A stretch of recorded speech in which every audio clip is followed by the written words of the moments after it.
Hello everyone, this is Dr. Shawn Pourgol. I'm a manual osteopath, and today I want to show you two simple techniques that you can do to help your patients recover faster, heal better. Before that, I'm very happy I get to see snow one more time in my life. I thought I never get to see snow. I live in Panama now, and I just came back from Naples, Florida, where we have a university there, National Academy of Medical Sciences, USA, which is the first and only school of manual osteopathy in the United States. I was in quarantine for 2 weeks in Canada. A few days ago, quarantine finished, and I can go walk in the neighborhoods and see snow. It is fun. I'm grateful to God. Thank you, God, for allowing me to see snow one more time. It is nice to see in small doses, just for a few weeks, not for 6 months a year, but it is nice. It's beautiful. Look at all this peaceful nature. Isn't Canada beautiful? It's just beautiful. Okay, let's go back to the topic. These two simple techniques have been shown through research. The research has shown basically that when the health professional is a positive person, patient heals faster, and I spoke about this in another video. Other research has also shown that when the patient feels that the health professional cares for him or her, they recover a lot faster than when they feel the health professional, health practitioner does not care for them. So this is one thing we have lectured a lot. We focus a lot in our programs, osteopathy programs, at my three schools: National Academy of Osteopathy in Canada, National University of Medical Sciences in Spain, and NUMS USA. We ask our students, show them techniques to improve their way of showing that they care to their patients. And a simple way is basically, this is what I've done, and it worked greatly for me. Before I became a manual osteopath, I was a chiropractor, and I was the busiest chiropractor in Canada. I was seeing 150 patients a day, working from 6 a.m. to 11 p.m., 7 days a week, including the Christmas times and New Year, which was really, really hard, and you couldn't do it for too long, but I'm glad that it's finally over. It was a very hard period, but it was fun. One way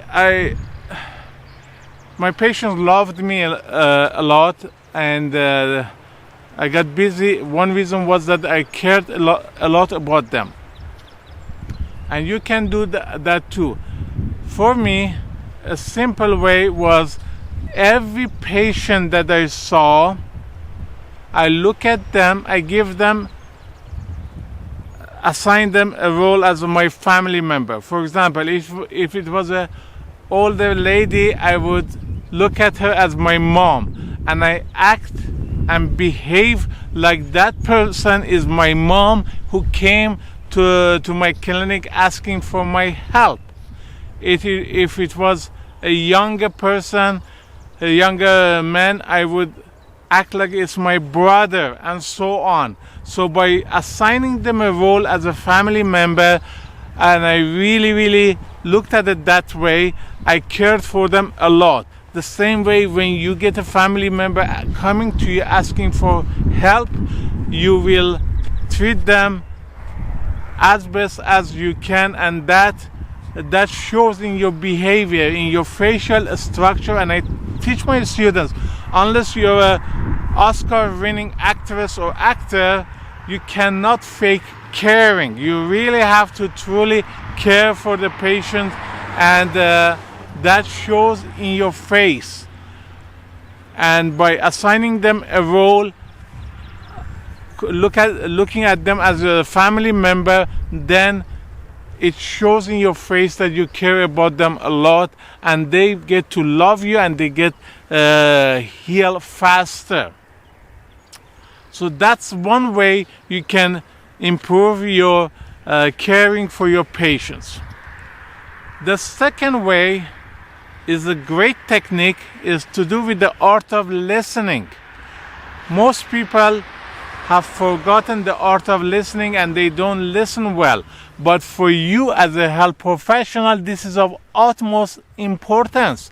You really have to listen to the clinician, listen to the patient. As a clinician, you have to really be a master in the art of listening. And they have done a lot of research. Those clinicians who listen, and in general, even people who listen, they are liked more. Think about your friends. Who you like more. And you see that in most cases, the person you like more is somebody that listens to you better. The same goes with patients. Those who feel you listen to their problems, they love you more, they refer you more patients, and they get healed faster and better because they feel you care about them. We have a number of lectures on improving the art of listening for our students. By the way, we are unique, and you probably know it by now because I talked a lot about it.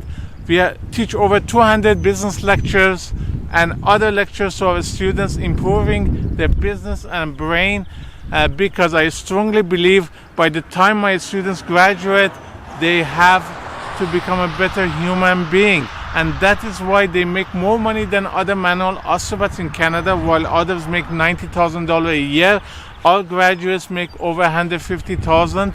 But it is not just about finances. I want them to improve and be better human being. My goal in life is I want to see any town with a population of over 100,000 people at least has one manual osteopath, hopefully one of my graduates working there, because osteopathy does amazing things in treating chronic pain, and I want people in everywhere have access to this beautiful, miraculous healthcare. So that is why, to do so, I have to make my students wealthy. Through their wealth, others get attracted to the profession of manual osteopathy, and osteopathy expands. You hear the birds? Isn't nature beautiful?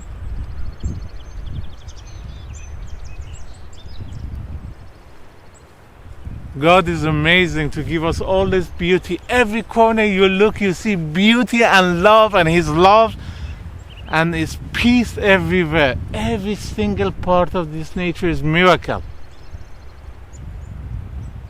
Wow. I'm amazed by this beauty, and I'm grateful to God for providing all this abundance of beauty and love for me and other human beings. So, listening is very important, and I give you one technique here that you can instantly improve your listening and make patients feel that you care about them, and as a result they heal faster, they recover faster from that injuries. This comes during when you take their history. Taking history is very important. We have many classes on proper history taking. A clinician has to be a master history taker, and for that is you listen to patient and you don't interrupt the patient. And the technique is, when you want to ask question during history, after each section when patient speaks, you do not ask the next question right away. For example, If you ask where the pain is and the patient tells you, and you want to ask him or her how long he had this pain, you don't ask right away. You make 1 second pause before you ask the next question. You pause and you think about what the patient said. It shows in your face. You should never, in your mind, while the patient is speaking, thinking about next question, and when the patient stops, right away you ask the next question. Patients feel that. It means you were not listening to them, and you were just waiting for the patient to stop talking so you can ask the next question and go through your routine, fill up your paperwork, and get the job done. Patients feel that, and that is not good. If you care about your patient, that patient is your family member, is your mom, dad, brother, sister, husband, wife, child, would you do that? Or would you listen to them and you think about what they said before you speak? That alone shows in your face, and patients will not understand how, but when they leave, they feel they like you. They feel you care about them. They go everywhere. They talk about you being a great health professional, a manual osteopath, a physiotherapist, a chiropractor, and a massage therapist, and that they will refer others to you. So pause for 1 second, digest what the patient tells you in your brain, think about it. Remember, when you're thinking, your eyes look in different directions. Patients feel that. They feel that you're thinking about what they said. And you know this well. You have seen doctors that do not listen to you. They ask a question, you answer, and they write, and the next question, and so on, and you feel they don't care. And you see that they're just doing their routine, and it shows so much. These little things makes you a great clinician, makes patients love you, make them heal faster, recover faster, make more money for you because patients refer more to you. The success is not an accident. Success takes work. To be rich, wealthy, successful, to become a millionaire, these all take time and take work, and you have to work at those. Everybody tells me you're so lucky, or luck has nothing to do with it. I'm a scientist. I replicate things. Step by step, I follow the rich, the wealthy, what they done, and I copied them, and I became rich, successful, and a millionaire. I was homeless. I slept in shelter. I came to Canada 34 years ago, had no money, was 6 months receiving $375 a month from government as welfare. My first job was as a dishwasher in downtown Toronto.